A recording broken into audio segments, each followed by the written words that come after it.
Ernest Miller Hemingway was an American writer. He was born on July 21, 1899, in Oak Park, Illinois. Oak Park was a quiet town near Chicago. His father was a doctor named Clarence Edmonds Hemingway. His father loved nature and outdoor activities. He often took young Ernest hunting and fishing. From his father, Hemingway learned about the natural world. He learned skills for survival. He saw both the beauty and the hardness of life. His mother was very different.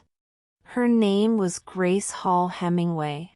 She was a music teacher. She loved art and culture. She made Hemingway learn to play the cello.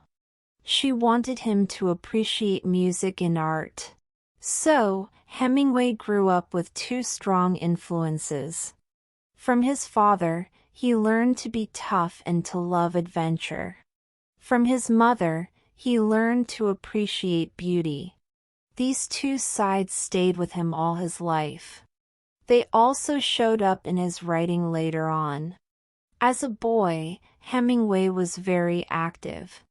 He went to Oak Park High School. There, he played football, swam, and boxed. Sports made him strong and taught him to compete. He also started to like writing. He worked for the school newspaper. He wrote articles and helped edit the paper. Even his early writing was clear and direct. This style would become his trademark. After high school, Hemingway had to decide what to do. His family wanted him to go to college. But Hemingway wanted to experience real life. In 1917, the United States entered World War I. The world was changing fast. Hemingway decided to become a journalist. He got a job as a reporter for a newspaper. This paper had strict rules for writing. Reporters had to use short sentences. Their language had to be strong and clear. Hemingway only worked there for 6 months. But this experience was very important for him. He later said it was the best training for a writer. The war was still going on. Hemingway wanted to be part of it. He tried to join the U.S. Army. They said no because his eyesight was poor. He did not give up. Instead, he joined the Red Cross. In 1918, he was sent to Italy to drive an ambulance. This experience changed his life completely. One night, he was giving chocolate to soldiers. Suddenly, an enemy shell exploded near him. He was badly hurt. More than 200 pieces of metal went into his legs. Even though he was hurt, he carried another wounded soldier to safety. For this brave act, the Italian government later gave him a medal. Hemingway spent a long time in a hospital in Italy. His body slowly got better, but his mind was troubled. In the hospital, he met a nurse named Agnes. He fell in love with her. This was his first serious love. But the relationship did not last. Agnes decided to marry someone else. The pain of war and the pain of lost love mixed together. He never forgot these feelings. Later, he would write about them in his books. In 1919, Hemingway returned to America. He had many physical scars and felt confused inside. People treated him like a hero, but he did not feel peaceful. The war had shown him terrible things. It made him question many old ideas about life. He felt different from the people around him. Normal life seemed boring and empty to him. This feeling of being lost was common after the war. The writer Gertrude Stein called them the lost generation. Hemingway was one of them. Back in Chicago, Hemingway kept working as a journalist. He also tried to write fiction. In 1920, he met a woman named Hadley Richardson. She was older than him. His family did not approve, but they got married in 1921. That same year, he got a good job. He became a European reporter for a newspaper. He and Hadley decided to move to Paris, France. This move was very important for his writing career. Paris in the 1920s was an exciting place for artists and writers. People from all over the world came there. They wanted to create new kinds of art and literature. When Hemingway arrived, he was not famous.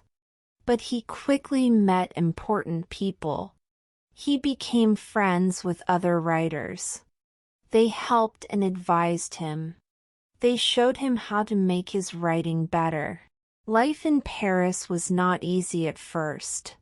Hemingway and Hadley lived in a small apartment. It did not even have hot water. Hemingway wrote news stories during the day for money. At night, he worked on his own stories in cafes. During this time, he wrote many short stories. They were often about war, violence, and loss. In 1923, his first book was published. Very few copies were printed, and almost nobody noticed it. But Hemingway did not stop trying. His big success came in 1925. He published a book of short stories. The book had many very short, powerful pieces. They described scenes from war and other hard times. These stories surprised many people. They were so simple but so full of feeling. This is when Hemingway's iceberg theory started. He believed a writer should show only a small part of the story. The rest of the feelings should be hidden under the surface. The reader must feel them for himself. As Hemingway became successful in writing, his personal life had problems. He met another woman named Pauline Pfeiffer. She was rich and worked for a fashion magazine. He fell in love with her, even though he was married to Hadley. This broke up his first marriage. He and Hadley divorced in 1927. Soon after, he married Pauline. This second marriage lasted for 13 years. During these years, Hemingway wrote some of his best work. In 1926, he published the novel The Sun Also Rises. It was a huge success. The book is about a group of friends living in Paris after World War I. They are all affected by the war. They feel empty and lost. They drink a lot, travel, argue, and watch bullfights. The main character was hurt in the war. This injury is a symbol for the whole generation's spiritual wound. The characters go to Spain for the bull running festival. Hemingway writes about them in a cool, clear style. The book made him famous. It also made the bull running festival famous around the world. In 1929, he published A Farewell to Arms. This novel is based on his own war experiences. The story happens in Italy during World War I. An American ambulance driver falls in love with a British nurse. They try to be happy together during the war. But in the end, the nurse dies. The man is left alone and heartbroken. The last line of the book is simple and sad. The book is a powerful anti-war story. It also shows Hemingway's idea of grace under pressure. This means how to stay brave even when things are very bad. In the early 1930s, Hemingway and Pauline moved to Florida. Later, he bought a house in Cuba. His life started to focus more on adventure. He bought a fishing boat. He loved to hunt for big fish. He went on safaris to hunt animals in Africa. He also became very interested in Spanish bullfighting. He saw it as a serious art form about facing death. He wrote books about these experiences. One book is about bullfighting, courage, art, and death. Another book is about his hunting trip in Africa. These books show Hemingway's interest in what it means to be a man. He believed that life is full of danger. To find meaning, a man must master difficult skills. He must follow a code of honor. He must face danger bravely. This idea was very important to him. But not everyone liked this side of Hemingway. Some critics said his writing glorified violence. They said he had a narrow idea of masculinity. Some people said the women in his books were not realistic. They were either too perfect or not important enough.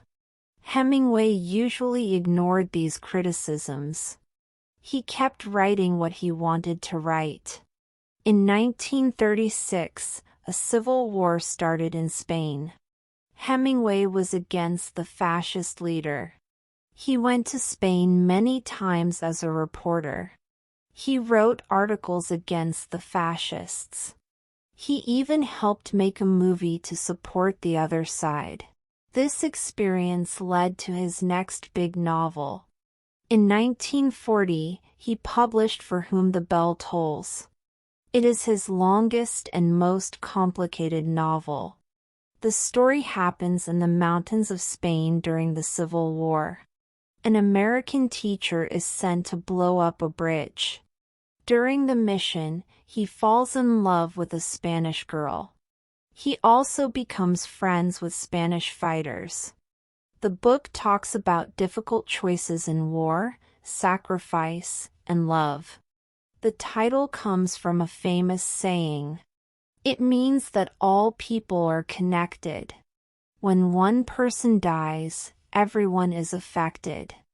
The book sold very well. But in the end, the side Hemingway supported lost the war. This made him very sad and disappointed. During the Spanish Civil War, Hemingway's personal life changed again. He met a war reporter named Martha Gellhorn. They fell in love and got married in 1940. Martha was smart and independent. She was one of the few female war reporters at that time. Their marriage was competitive and difficult. It ended in divorce in 1945. That same year, Hemingway met another reporter named Mary Welsh. They got married in 1946. Mary was his fourth and last wife. She stayed with him until he died. During World War II, Hemingway worked as a war reporter again. He was with the American troops during an important battle. He reported on the liberation of Paris. He even led a small group of fighters in the French countryside. After the war, he went back to his home in Cuba. But he was changing. He was getting older. The wars had affected him. He drank too much, which hurt his health. The early 1950s were a hard time for his writing. In 1950, he published a new novel. Critics did not like it. They said it was not as good as his earlier work. Many people thought Hemingway was finished as a great writer. But in 1952, he surprised everyone. He published a short novel called The Old Man and the Sea. The story is very simple. An old Cuban fisherman has not caught a fish for many days. He does not give up. One day, he goes far out to sea alone. He catches a huge fish. He fights with the fish for a long time. Finally, he kills it.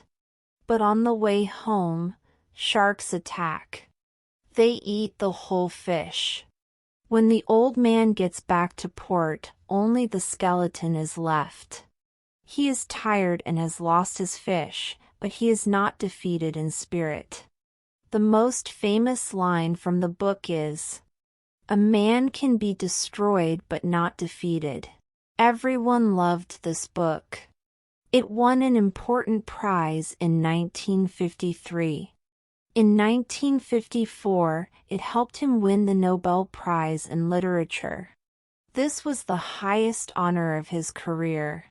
But after the Nobel Prize, things got worse for Hemingway. His health was poor. He had been in 2 plane crashes, which gave him serious injuries. He had high blood pressure and liver problems from drinking. He also had mental health problems. He was often very depressed. He became paranoid, thinking people were against him. His memory got bad. He found it very hard to write. For a writer, this was the worst thing that could happen. In 1959, there was a revolution in Cuba. Hemingway had to leave his beloved home there. He moved back to the United States. He tried electric shock therapy for his depression. But it did not help much. He could barely write a complete sentence anymore. On July 2, 1961, Hemingway killed himself. He was 61 years old. His death shocked the world. It made people talk about the connection between great artists and mental illness. Hemingway left behind a great legacy. He changed the way people write in English. His style was clear, direct, and powerful.